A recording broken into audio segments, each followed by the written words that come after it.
ঝটপট তৈরি করার জন্য এভাবে নেওয়া যায়।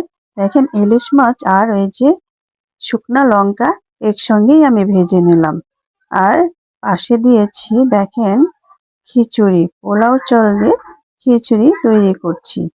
আর মাছটাও ভেজে নেওয়া হয়ে গেছে। পাশাপাশি এখন একটা ভাজি তৈরি করে নেব, যেটা খেতে দারুণ লাগবে খিচুড়ির সঙ্গে।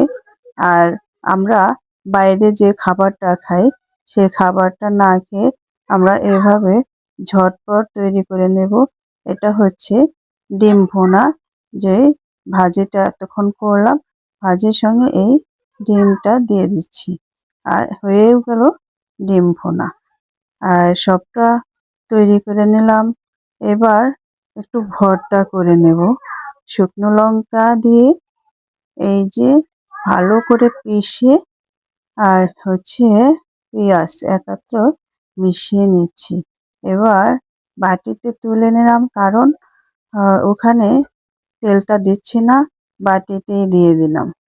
সবটা সুন্দর করে তৈরি করে নিলাম। আর এই জিনিসটা কিন্তু বাইরে খেতে গেলে অনেক অর্থরও প্রয়োজন হয়। আমরা সামান্য কিছু খরচ করেও বাসায়তে এই সুন্দর একটা আয়োজন করতে পারি। করেও নিলাম, বেশ মজা লাগছে। এইবার কমিশনটা কেমন লাগছে দেখেন। সবটা পাশাপাশি হাফ প্লেটের মধ্যেই সবকিছু চতুর্দিকে দিয়ে ডেকোরেশনটা করে নিলাম।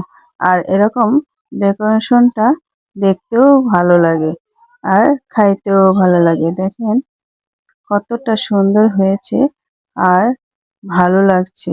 আল্লাহ হাফেজ।